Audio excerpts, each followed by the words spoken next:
10টা কারণ পাওয়া যায় যেই কারণে আল্লাহ তাআলা প্রতিনিয়ত ডাকার পরেও আমরা আপন হতে পারি না, এমন কারণ হলো 10টা।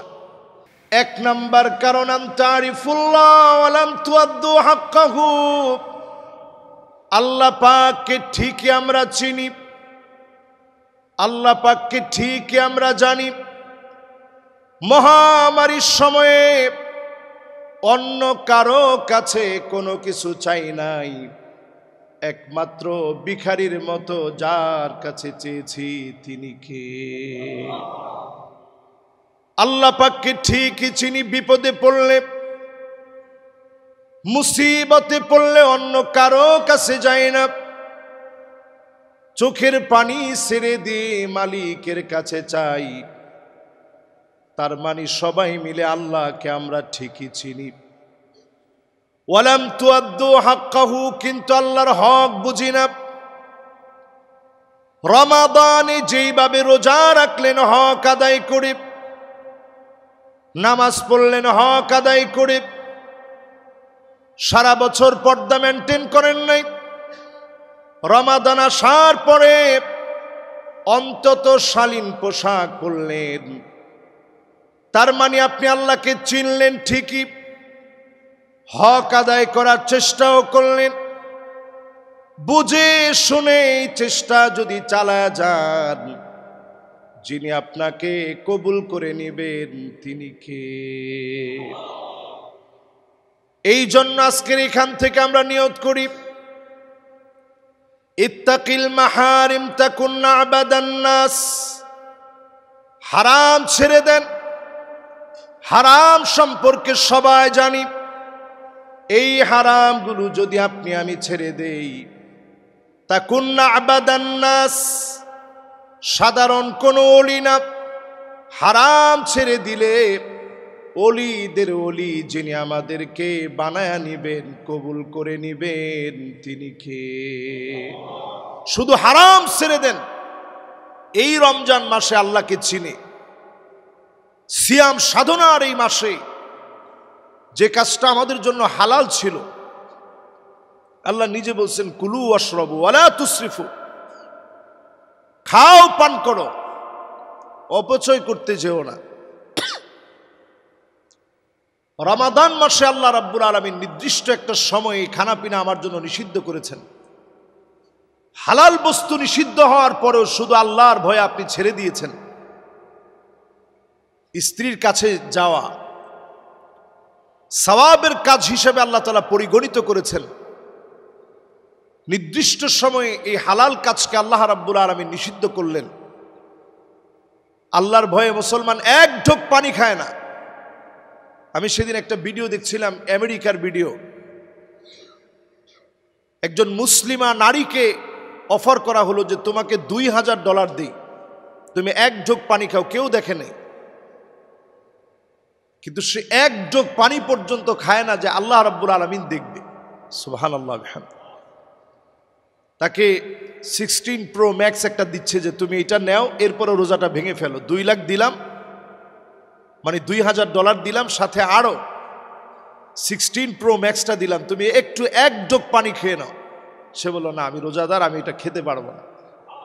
তাহলে চিন্তা করেন, এই যে ভয়টা আমাদের হৃদয়ে হারাম বর্জন করার জন্য আমাকে উদ্বুদ্ধ করেছে, তাকওয়া নামক এই ভয়, তাকওয়া নামক এই অর্জন, এই গুণ আমাকে আল্লাহর ভয় এমন ভাবে জাগ্রত করে দিয়েছে। আমি এক ঢোক পানি তৃষ্ণার্ত, পিপাসার্ত, কষ্ট, ক্ষুধার্ত হওয়ার পরেও, কষ্টে পড়েও আমি এক ঢোক পানি খাই না, শুধুমাত্র কার ভয়ে? আনতারিফুল্লাহ ওয়া লাম তুআদ্দু হাক্কাহু। আল্লাহর হক গুলা যদি বুঝে বুঝে আদায় করেন, এই রমাদান মাসে যিনি আপনাকে অবশ্যই কবুল করে নেবেন তিনি কে? 2 নাম্বার পয়েন্ট, ওয়া আনতুম তাকরাউনাল কুরআন ওয়া লাম তা'মালু বিহি। কোরআন পড়েন ঠিক, কোরআন অনুযায়ী আমল করেন না। আমরা কয়জন লোক কোরআন পড়তে জানি? কোরআন পড়তে যারা জানি, কয়জন আমরা সহি করে পড়া শিখেছি? কোরআন যদি এখন কেউ পড়তে চায়, এটা একেবারেই সহজ। বিভিন্ন অ্যাপস আছে, অনলাইনে এখন শেখা যায়। কেউ এটা বলতে পারবেন না, হুজুর আমি চাকরিজীবী মানুষ, আমার কোনো সময় নেই। অ্যাপসের মাধ্যমে আপনি শিখতে পারেন, অনলাইনে আপনি পড়তে পারেন।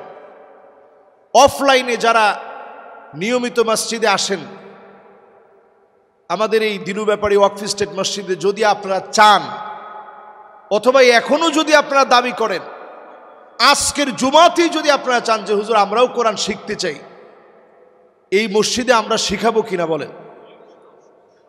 ইনশাআল্লাহর আওয়াজটা বড্ড কম হয়ে গেছে। আমরা শিখাবো অবশ্যই। কোরআনকে আল্লাহ তাআলা সহজ করেছেন। এই কোরআন শিখার নিয়ত করেন। আল্লাহর নবীর কাছে একজন সাহাবী আসছে, নবী আমার একটু আপনি পড়ায়া দেন। বয়স ৮০ থেকে ৮৫ বছর বয়সও না। ৮০-৮৫ বছরের একজন লোক আইসা যদি আমাকেই বলে যে হুজুর কিছু একটা পড়ায় দেন, তা আমি জিজ্ঞাসা করবো যে এতদিন আপনি কি করছিলেন? রসুলের ধৈর্য কিরকম ছিল চিন্তা করেন। রসুল বললেন ঠিক আছে তাইলে পড়েন। আলিফ লাম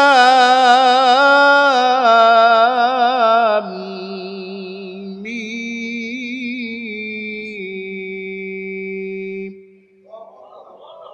সাহাবী বলতেছে নবী এটা তো অনেক বড়, আমি এই সূরা পারবো না, আমার বয়স হয়ে গেছে। নবীজি বললেন ঠিক আছে তাইলে পড়েন। আলিফ লাম রা। সাহাবী বলতেছে নবী এইটাও বড়, এটা আমার দ্বারা সম্ভব না। নবীজি একটু চেক করতেছেন ওনার আগ্রহটা কেমন, কেমন সূরা পড়বে। এবার নবীজি বললেন ঠিক আছে তাইলে পড়েন। হামিম।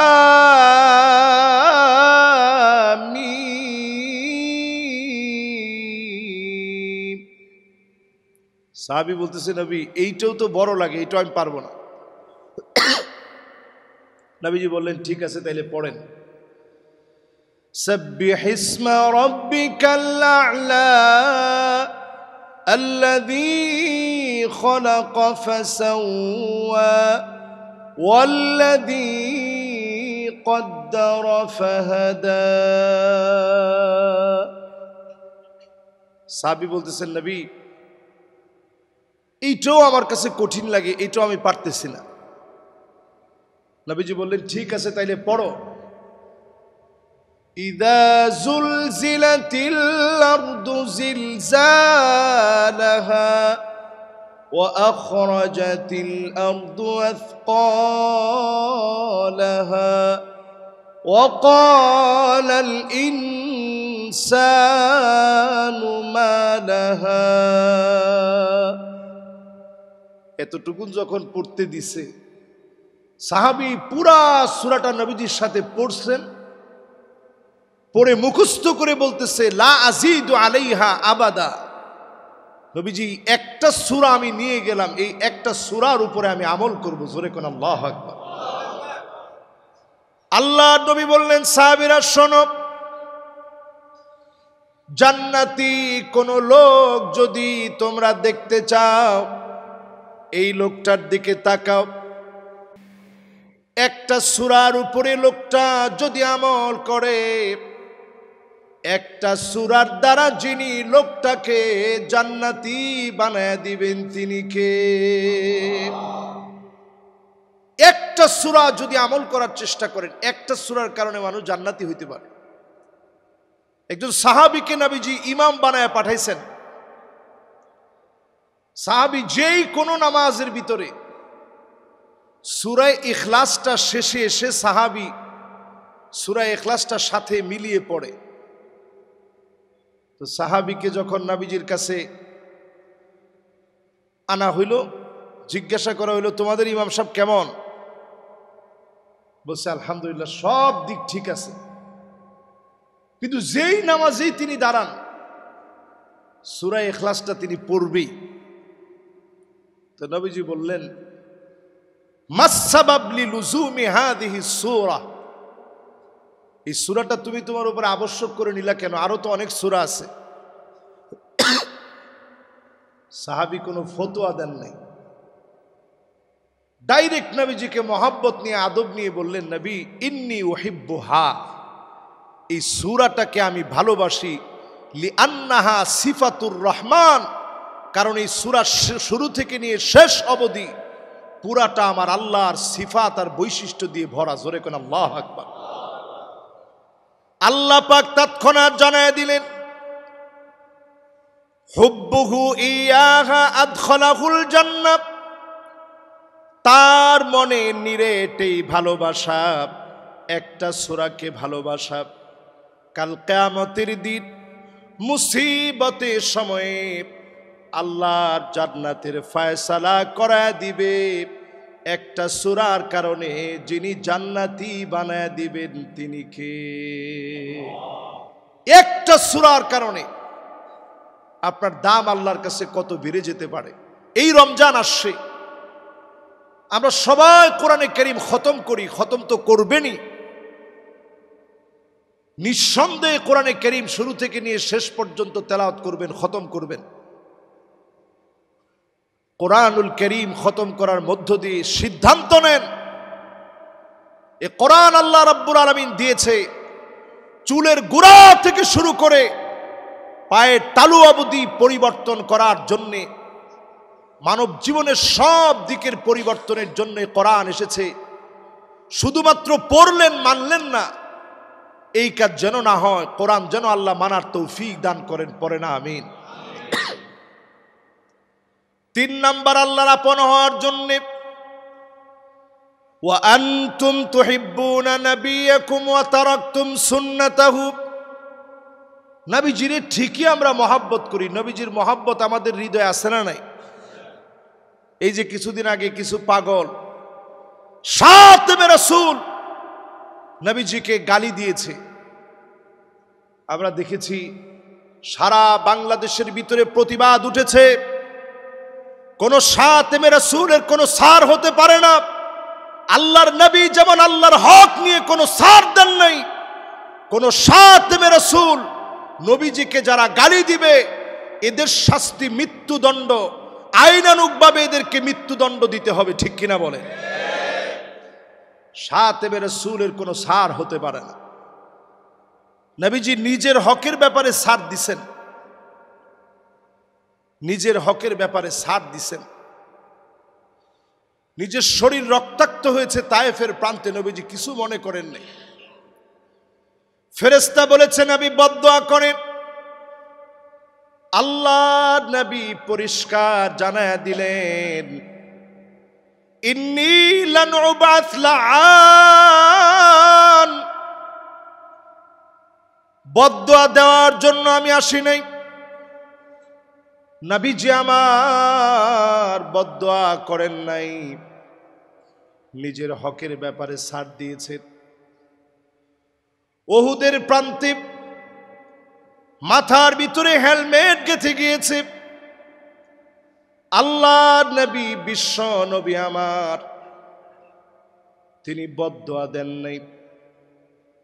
খন্দকের প্রান্তে নামাজ ছুটে গেছে কাফেরদের কারণে,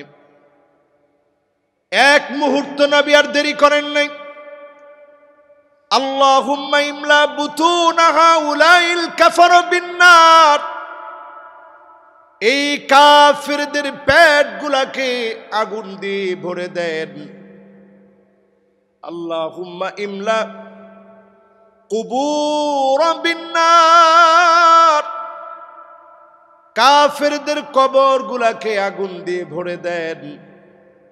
আল্লাহ পাক প্রশ্ন করলেন, নবী তায়েফের প্রান্তে রক্ত ঝরল, আপনি বদদুয়া করেন নাই? উহুদের প্রান্তে শরীর থেকে রক্ত ঝরল, বদদুয়া করেন নাই, আজকে কেন বদদুয়া করলেন? নবী জানায় দিলেন, আমি নামাজ পড়তে পারি নাই তাদের কারণে। আসরের নামাজ ছুটে গেছে, নবীজি সহ্য করতে পারে নাই, বদদুয়া করেছে। আল্লাহ পাক এই জন্য নবীজিকে যারা গালি দিবে, আল্লাহ নবী তাদের ব্যাপারে এত কঠিন হয়েছে, শাতিমে রাসূলদেরকে আল্লাহ রাব্বুল আলামিন প্রতিনিয়ত লানত দেন, ফেরেশতারা লানত দেয়, জমিনের সৃষ্টিকুল তাদেরকে লানত দেয়। যারা নবীজিকে গালি দিবে বাঁচার কোনো অধিকার তাদের থাকতে পারে না, ঠিক কিনা বলে? নবীজিরে ঠিকই আমরা মহব্বত করি, কিন্তু নবীজির সুন্নত আমরা মানি না। অধিকাংশ মুসলমানের অবস্থা এখন এমন, বিগত আমরা অমুসলিমদেরকে অনুসরণ করি। আমাদের পোশাক, আমাদের স্টাইল, আমাদের ফ্যাশন, কথাবার্তা বলার ধরন, সব কিছু অমুসলিমদেরকে আমরা পুরাপুরি এখন অনুসরণ করি। আমি তো মনে করছিলাম যে মানুষ মনে হয় দিনের দিকে খুব আগ্রহী হয়ে গেছে, অনেক ইয়ং জেনারেশন একেবারে সুন্দর দাড়ি রেখে ফেলছে। তা আমার মনটা খুবই আনন্দিত হচ্ছিল যে মাশাআল্লাহ, হুজুরদের কথা অন্তত একটু দেরিতে হলেও সবাই আমলে নিছে। পরে ইয়ং কয়েকজন এসে বলতেছে, না হুজুর, দাড়ি তো এই জন্য মূলত রাখা হয় নাই। কি জন্য রাখা হয়েছে? কয় যে হুজুর, তামিল মুভি দেখে ওই মুভির নায়ক যখন দাড়ি রাখা শুরু করছে, তখন থেকে ইয়ং জেনারেশন এখন তারাও দাড়ি আর মুছে একসাথে লাগায়া তারাও দাড়ি রাখা শুরু করে দিস। এই স্টাইল এখন সমাজের ভিতরে আছে না? আপনি দাড়ি রাখেন না, একটা হারাম কাজ করতেছেন। কিন্তু যদি তামিল কোনো মুভির নায়কের মতো করে দাড়ি রাখেন, আপনি শুধু হারাম কাজ করেন না, হারামের উপরে হারাম, ঠিক কিনা বলেন? সবাই কিন্তু এটাতে খুশি হয়েছেন কিনা জানি না, কিন্তু এটা সবার এই মাসালা জানা দরকার। দাড়ি রাখার হুকুম ওয়াজিব আলাল ইতলাক। সমস্ত মাযহাবের ফুকাহায়ে কেরামদের মত অনুসারে দাড়ি রাখার হুকুম ওয়াজিব। ওয়াজিব তরক করলে সওয়াব হয় না গুনাহ হয়? তা আমরা মুসলমানরা চিন্তা করেন, নবীজিরে মহব্বত করি। ফ্রান্সে যদি আল্লাহর নবীর বিরুদ্ধে কোনো কথা হয়, সবচেয়ে বড় মিছিলটা দুনিয়ার কোনো দেশে না হইলেও কোন দেশে হয়? বাংলাদেশে হয়। আমি মাহফিল করতে গিয়েছিলাম ভোলায়, একটা ছেলের হাতের ভিতরে 18টা গুলি লাগা। তা আমি বললাম, তোমার কি কষ্ট হয় না?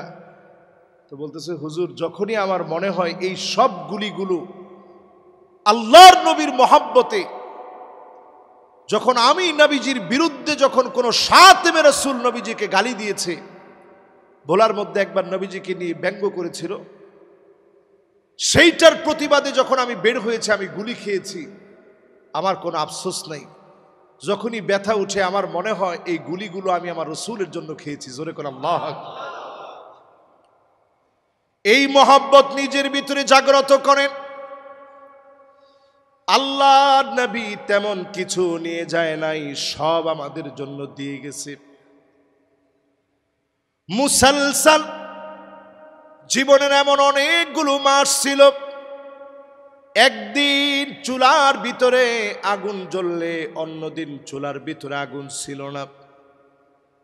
আল্লাহর নবী কষ্টগুলা করলেন, ক্ষুধার যন্ত্রণা সহ্য করলেন শুধুমাত্র আমার আপনার জন্যে, মহব্বতের উম্মত গুলার জন্যে। আল্লাহর নবী চাওয়া লাগতো না, শুধু যদি মনের ভিতরে আসতো লা সারাল লুহুদু যাহাবা, একটা মুহূর্ত দেরি হতো না, মুখে বলাও লাগতো না। শুধু যদি নবীজির মন চাইতো, উহুদ পাহাড়টা যিনি স্বর্ণ বানায়া নবীজিকে হাদিয়া করে দিতেন, তিনি কে? সম্মানিত মুসল্লিয়ানে কেরাম, আজকে আমরা দামি একটা পোশাক পরে বসছি, কত সুন্দর একটা পোশাক পরে আমি এখানে বসছি খুতবা দেওয়ার জন্যে। আপনারা সবচেয়ে সুন্দর সুন্দর জামাগুলা পরে আসছেন জুমার নামাজ পড়বেন, অথচ সাহাবায়ে কেরাম দুনিয়া থেকে চলে গেছে, একটা টুকরা কাপড় নিতে পারে না। ঘাস পর্যন্ত পায়ের ভিতরে দিয়ে দেওয়া হয়েছে, এক টুকরা কাপড় পর্যন্ত নিতে পারে নাই। প্রায় দিন সাহাবীরা রোজা রেখেছে একটা খেজুর খেয়ে, 3টা খেজুর খেয়ে, সামান্য 1 গ্লাস দুধ খেয়ে রোজা রেখেছেন। সারা দিন মসজিদে কাটায় দিতেন। প্রশ্ন করা হতো, এত পরিমাণ কষ্ট কেন আপনারা করছেন? জবাব দিতেন, নুতহিরু সিয়ামানা, আমরা আমাদের রোজাগুলাকে পবিত্র বানাচ্ছি। রোজাগুলাকে যারা পবিত্র বানাচ্ছেন আল্লাহ রাব্বুল আলামিনের কাছে প্রতিনিয়ত ধর্ণা দেন। অনেক বেশি খাবার খাওয়ার নাম সাহারি না। তাসাহারু ফাইন্না ফিস সাহুরি বারাকা, অল্প অল্প খাবার হলেও গ্রহণ করেন, সামান্য হলেও সাহারি খান। ইফতারিতে একটা খেজুর হলেও খান, কয়েক ঢোক পানি হলেও আরেকজনকে খাওয়ান, নিজেও খান। হাউজে কাউসার থেকে যিনি পান করাবেন তিনি কে? 3 নম্বরের পরে 4 নম্বর, আল্লাহর আপন হওয়ার ক্ষেত্রে প্রতিবন্ধকতা নাম্বার 4, ওয়া আনতুম তারিফুন আন্না শাইতানা আদুকুম। এই কথা আমরা সবাই জানি, শয়তান আমার জন্য নিকৃষ্ট দুশমন।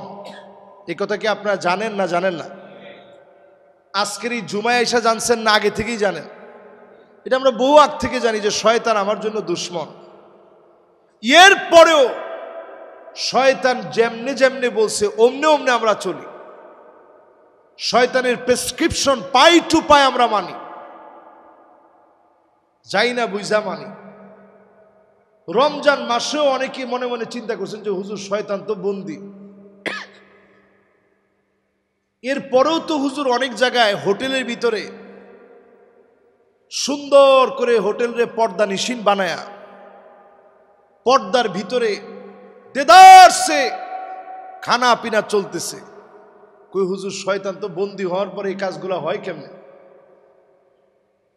আপনি সামান্য এই ফ্যানের দিকে তাকায় দেখেন, এই ফ্যানটা যদি এখন সুইচ বন্ধ করেন, তৎক্ষণাৎ এই সুইচটা বন্ধ করার পরই ফ্যানটা বন্ধ হয় না, আরো অনেকগুলো চক্কর দেয়, দিতে দিতে দিতে দিতে গিয়ে আসতে থামে। এজন্য আমরা গত জুমাতেও বলছি, এখনই নিজের শুধরায় নেন। রমজানের বাকি যেই সময়গুলো আছে সেই সময়ের কল্যাণ লাভের জন্য এখনই নিজেকে পুত পবিত্র বানান। শয়তানরে দুশমন মনে করেন, চোখের হেফাজত করেন, জবানের হেফাজত করেন, কানের হেফাজত করেন। প্রতিনিয়ত মুনাজাতে আল্লাহর কাছে কান্নাকাটি করেন, চোখের পানিগুলো ছেড়ে দিয়ে দিয়ে কাঁদেন। নবীজি রমজান আসলে এত পরিমাণ কাঁদতেন, আম্মা জান বলেন প্রায় সময় রমজানের কান্না এমন হতো, আজিজুন কাজিজিল মিরজাল, গরম পানি পাতিলের ভিতরে রেখে চুলার উপরে দিলে টকবক টকবক করে যেমন করে ফুটে, আমার নবীর ভিতর থেকে কান্নার আওয়াজগুলা টকবক করে ফুটে ফুটে বের হতো। নবীজি আমার আপনার জন্য কাঁদতেন, প্রতিনিয়ত ফরিয়াদ করতেন। আপনিও যদি আল্লাহর কাছে কাঁদতে পারেন, আইনানে লা তামাসসুহুমান নার, 2টা চোখের জন্য জাহান্নামের আগুন হারাম হয়ে যাবে। আপনি যদি মালিকের কাছে কাদার মতো কাঁদতে পারেন, চোখের জন্য জাহান্নামের আগুন যিনি হারাম বানায় দিবেন তিনি কে? এই গেল 4 নম্বর। 4 নম্বরের পরে এবার আসেন 5 নম্বরে। আল্লাহর সাথে বন্ধুত্বের প্রতিবন্ধকতা নাম্বার 5, ওয়া আনতুম তুহিব্বুনাল জান্নাহ ওয়া লাম তা'মালু বিহি, জান্নাত আমরা সবাই চাই। এখানে যদি আমি একজন একজন করে প্রশ্ন করি, কে জান্নাত চান না, কে চান না, এরকম একজন হাত তুলেন তো দেখি। মাশাআল্লাহ, একজন মুসল্লিও এমন নাই যে ঘুমের 3 নাম্বার প্রকারে আছে, হঠাৎ করে শুনে লাভ দিয়ে হাত তুলে ফেলছে। এরকম একজন মুসল্লিও পাই নাই। এরকম একজন যদি পেতাম অন্তত ভাবতাম যে এই লোকটা মনোযোগ নাই এখন। তাহলে জান্নাত চান না এরকম একটা লোক আছেন? আমাদের দেশে কিছু ভণ্ড এরকম আছে, যেই ভণ্ড বলে জান্নাতের দরকার আমার নাই। সবাই যদি জান্নাত চায় তো জাহান্নাম চাবে কে? এই জন্য উনি জাহান্নাম চায়। আপনাকে এরকম জাহান্নাম চান নাকি? খবরদার, আপনি টের পান না জাহান্নাম কোন জায়গা। জাহান্নাম ওই জায়গার নাম, দুনিয়ার সবচেয়ে ধনী ব্যক্তিরা আল্লাহ ডেকে আনবেন এদিকে।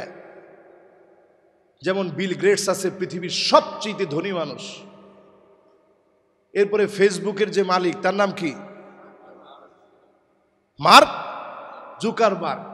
তাকে ধরেন আল্লাহ ডেকে আনছে যে আয়, যদি ইমান না আনে আর কি।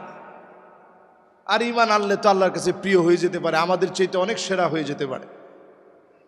তো দুনিয়ার সবচেয়ে সুখী ব্যক্তিকে আল্লাহ ডেকে আনবেন, আয় এবার একটু বল, দুনিয়ায় তো সুখ কম করস নাই। ফেরেশতাদেরকে বলবে তাকে জাহান্নামের আকৃতি দাও, তার একটা দাঁত হবে কা জাবালে উহুদ, উহুদ পাহাড়ের সমান হবে তার একটা দাঁত। উহুদ পাহাড়টা কত বড়? 6.5 কিলোমিটার লম্বা উহুদ পাহাড়টা। চিন্তা করেন, একটা দাঁত যদি হয় 6.5 কিলোমিটার লম্বা, তাহলে জিহ্বা কতটুক? তাহলে তার মুখটা কত বড় হবে? এরপরে আল্লাহ বলবে ইগমিসুহু গামসাতাম মিনান নার, একটা সেকা দিয়ে নিয়ে আসো জাহান্নাম থেকে। লম্বা সময় জাহান্নামে রাখতে হবে না, সেকা দিয়ে খালি নিয়ে আসবা। আর দুনিয়ার সবচেয়ে মাজলুম ব্যক্তিকে আল্লাহ বলবে যাও, তার একটু আমার জান্নাতটা দেখায় আনো, খুব কষ্ট করছে দুনিয়ার জীবনে, অনেক মার খাইছে। 2 জনরে দুদিকে নিয়ে যাবে। এবার আমার আল্লাহ জাহান্নামীকে ডাক দিয়ে বলবে, অনেক সুখ করেছিলি দুনিয়ার জীবনে, একটুখানি বলতো দেখি কোন সুখ তোর মনে আছে। লোকটা কাঁদবে আর বলবে মা আসাবানি কত নাঈম, কোন সুখ আমার মনে নাই।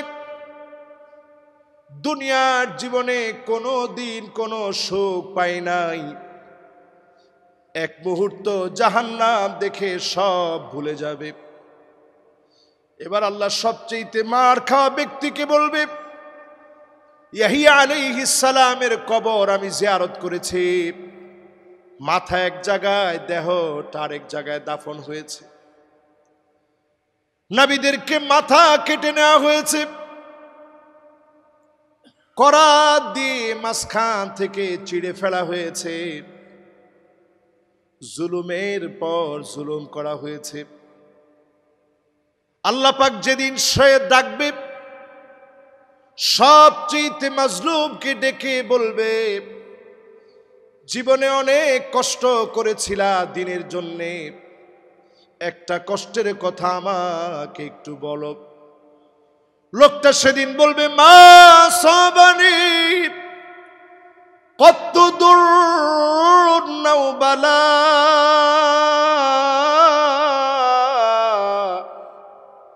কোন বালা মুসিবত জীবনে কোনোদিন দেখি নাই, জীবনে কোনোদিন কোনো কষ্ট আমি পাই নাই। এক নজর জান্নাত দেখে সব কষ্টগুলা ভুলে যাবে, এক নজর জাহান্নাম দেখে সবচেয়ে সুখী ব্যক্তি ঈমান যে আনে নাই সব সুখের কথা ভুলে যাবে। একমাত্র যার সামনে দাঁড়ায়া হিসাব দেওয়া লাগবে তিনি কে? এরপরে প্রিয় ভাইরা আমার, কয় নাম্বার পর্যন্ত হয়েছে? 6 নাম্বার। বাকিগুলো আমরা একটু তাড়াতাড়ি বলে ফেলি। 6 নাম্বারে ওয়া আনতুম তুকরিহুনান নার, প্রত্যেকে আমরা জাহান্নাম অপছন্দ করি। ওয়ালাম তুরহিবু বিহ, ঘরের ভিতরে আগুন লাগলে যেইভাবে আপনি চিৎকার করে আগুন আগুন বলে দৌড়ে পালাবেন, জাহান্নামের আগুন থেকে পালানোর জন্য এইভাবে আমরা দৌড়াই না। আগুন আগুন বলে প্রতিদিন দৌড়ানোর জন্য চেষ্টা করি না। প্রত্যেক দিন অন্তত 3 বার আল্লাহর কাছে বলেন, আল্লাহুম্মা আজরিনি মিনান নার, আল্লাহ জাহান্নামের আগুন থেকে আল্লাহ আপনি বাঁচায়া দেন। রাজি আছেন না ইনশাআল্লাহ? 7 নম্বরে ওয়া আনতুম তাশতাগিলুনা বিউয়ুবিন নাস, শুধু মানুষের দোষ ত্রুটি নিয়ে থাকেন। ওয়া তারাকতুম আনফুসাকুম, নিজের দোষগুলো আমরা ভুলে যাই, শুধু মানুষের দোষ নিয়ে থাকি। এরকম মানুষ কি আমাদের সমাজে কম না বেশি? চায়ের দোকান নামক পার্লামেন্টে গিয়ে বসলে আপনি দেখবেন খালি মানুষের দোষ। আহারে অমুকের এই হয়েছে, হায় রে অমুকের এই অবস্থা। সারাদিন আপনি মানুষের দোষ নিয়ে থাকেন। ওয়া তারাকতুম আনফুসাকুম, নিজের দোষের কথা ভুলে যান। প্রতিদিন ঘুমানোর আগে একবার হলেও নিজের দোষগুলা স্মরণ করে ঘুমান। যদি শেষ গুম হয়ে যায়, যিনি মাফ করে দিতে পারেন তিনি কে? এটাকে আরবিতে বলে মুহাসাবা, আত্মসমালোচনা। নিজের সমালোচনা করেন যে আমার কয়টা গুনাহ হয়েছে আজকে, আরেকজনের গুনাহ দেখার সময় কই। এরপর 8 নম্বরে ওয়া আনতুম তাকুলুনা নি'মাতাল্লাহ ওয়া লাম তাশকুরু লাহু, আল্লাহর নিয়ামত খান, ভক্ষণ করেন, আল্লাহর শুকরিয়া আদায় করেন না, এমন লোক আছে না নাই? বাঁ হাতে খানার স্টাইল অনেকের মধ্যে আছে, বাঁ হাতে চা না খাইলে ভাবই হয় না। যারা ব্যবসায়ের জন্য বাঁ হাতে খান, একটু চিন্তা করেন কত লোকের আল্লাহ নল দিয়ে খাওয়াইতেস। আপনার ব্যবসা মুহূর্তের ভিতরে কেড়ে নিতে আল্লাহ সময় লাগবে? ডান হাতে খান, বিসমিল্লাহ বলে খান। খানার পরে যদি পারেন একটা দোয়া মুখস্থ করে নেন, আলহামদুলিল্লাহিল্লাযী আত'আমানি হাযা আত-তা'আম ওয়া রাযাকানিহি মিন গায়রি হাওলিন মিন্নি ওয়ালা কুওয়াহ। এই ছোট্ট দোয়াটা মুখস্থ করে নেন। যদি মুখস্থ করে নিতে পারেন, সওয়াব কেমন! আল্লাহ পাক ফেরেশতাদেরকে ডেকে বলবে, দেখছো আমার গোলাম রান্নাবাড়া করছে, বাজার করছে, কষ্ট করছে, সব করছে, প্রশংসা করলো আমি আল্লাহর, আমি নাকি তারে খাওয়াইছি। যাও তোমরা সাক্ষী থাকো, তার গুনাহ আমি মাফ করে দিলাম। সুবহানাল্লাহ। এজন্য খাওয়ার সময় আল্লাহর নাম নিয়ে শুরু করেন, বিসমিল্লাহ বলে খান, আলহামদুলিল্লাহ বলে শেষ করেন। 9 আর 10 ওয়া আনতুম তারিফুন আন্নাল মাউতা হাক্কুন, এই কথা আমরা সবাই জানি, মৃত্যু নিশ্চিত সত্য, মহাসত্য, চিরসত্য, ধ্রুব সত্য। এর চাইতে বড় সত্য আর হতে পারে না। এরপরও আমরা মৃত্যুর প্রস্তুতি নেই না। এরপরে 10 নম্বরে ওয়া আনতুম তাদফানু মাউতাকুম, মৃতদেরকে আমরা দাফন কাফন করি, ওইখান থেকে এসে আল্লাহর কথা ভুলে যাই। এই যে দাফন কাফন করলেন, একটাবার তাকায় চিন্তা করেন, আজকে এই লোকের জানাজার নামাজ হলো, জীবনে আর কোনো দিন চাইলেও নামাজ পড়তে পারবে না। সল্লু কবলান তুসাল্লা আলাইক, নামাজ পড়ো, একদিন আপনার উপরে নামাজ দাঁড়ায় যাবে, তার আগেই নামাজ পড়ে নেন। আপনি যদি নামাজ দাঁড়ানোর আগে জুমার নামাজ ইমাম সাহেব সামনে দাঁড়ালেন, 5 ওয়াক্ত নামাজে ইমাম সাহেব সামনে দাঁড়ালেন, ঈদের নামাজ বলেন, সব নামাজ বলেন, ইমাম সাহেব সামনে দাঁড়ালেন, একদিন নামাজ দাঁড়ায় যাবে, আর কোনো দিনের জন্য সামনে দাঁড়াবে না। আপনারে সামনে দাঁড় করায় দিবে, ইমাম সাহেব পিছনে দাঁড়াবেন। যেই দিন সামনে আপনাকে শোয়া দিবে, চাইলেও আর নামাজ পড়তে পারবেন না। মরণ থেকে পালাও তুমি, মরণ তোমায় লইবে ঘিরি। যদিও সুদূর আকাশ পানে লোকাও হেথায় লাগে সেড়ি। এ মহারোগের ঔষধ নাই, চিকিৎসা নাই ধরাতে। কাদিয়া কাতর হইলে কি হবে, পারিবে না তারে ফিরাতে। মৃত্যু আসার আগে জীবনটা একটু প্রস্তুত করেন আল্লাহর জন্যে। প্রতিনিয়ত দাফন কাফনের পরে অন্তত চিন্তা করেন, এমনি সব দেয় না দাফন কাফনে গেলে। 2টা উহুদ পাহাড়ের সমান সব পাবেন যদি আপনি কবরে শোয়ায় দিয়ে চলে আসেন, জানাজার নামাজ পড়ছেন, কবর পর্যন্ত গেছেন। ফালাহু কিরাত, শুধু আপনি 1 কেরাত পরিমাণ সব পাবেন যদি জানাজার নামাজ পড়েন। এরপরে যদি আপনি জানাজার নামাজের পরে আপনি যদি একেবারে তার সঙ্গে সঙ্গে যেতে পারেন, দাফন কাফন পর্যন্ত করায় দিতে পারেন, কিরাতান 2টা উহুদ পাহাড়ের সমান। মাসালুল জাবালাইনিল আযীমাইন, 2টা বড় বড় পাহাড় সম পরিমাণ সব আল্লাহ রাব্বুল আলামিন বান্দার আমলনামায় দান করে দিবে। সুবহানাল্লাহ। আল্লাহ পাকের কাছে এই মোবারক জুমআতে যারা আপনারা আসছেন সকলের সুস্বাস্থ্য কামনা করছি। সিয়াম সাধনার বরকতপূর্ণ এই সময়ে আল্লাহ যেন আমাদের সিয়াম, আমাদের কিয়াম, আমাদের সাধনাকে আল্লাহ যেন কবুল মঞ্জুর করেন। সকলে পড়েন আমিন।